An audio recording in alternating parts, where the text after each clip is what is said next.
Сәлем достар.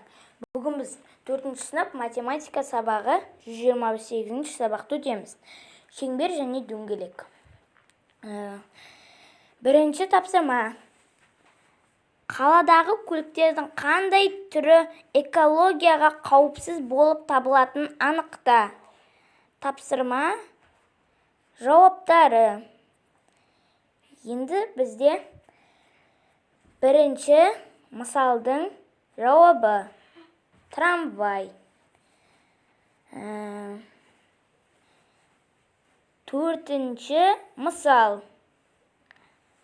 Есепте 547 қосу 3.258.700. 45.847 қосу 9.857. 20.016 азайту 5.896. 3.108 бөлу 122. 2.541 көбейту 274. 312.612 бөлу 478. Достар, төртінші мысалдың жауабы. Көшіріп алыңыздар. Көшіріп болсаңыздар, келесі бізде үй жұмысы 6-шы есеп. Есептерді шығар. Бос ыдысқа бір құбыр арқылы минутына 40 литр су құйылады, ал екіншісінен минутына 10 литр су сыртқа ағады. 6 сағаттан кейін ыдыста қанша литр су болады? Енді достар, біз бұл жерде астында былай дейді. 6-шы есеп асы шешуі. Бірінші амал бізде жауабын табу үшін 40-тан 10-ды азайтамыз, 30 шығады. Енді 6-ны көбейтеміз 60-қа. Тең 360. 30 көбейту 360 тең болады 10.800.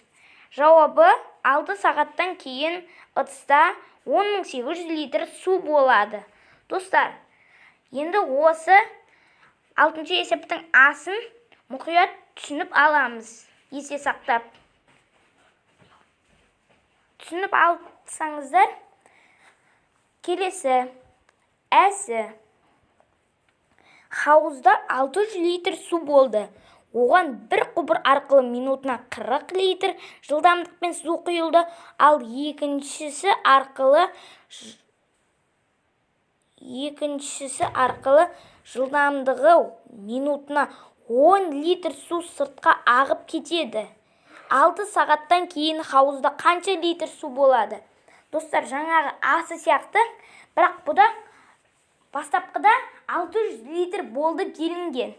Демек, сол асындағы өрнекті қайта жазамыз.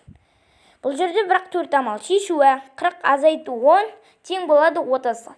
6 көбейту 60 тең болады 360. 30 көбейту 360 тең болады 10.800. Енді соған бастапқыдағы 600 литрді қосамыз 10.800-ге.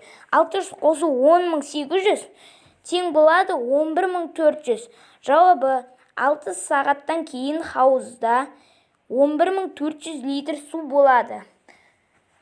Достар, 6-шы есеп үйге. Осымен біздің сабағымыз бітті. Сау болыңыздар.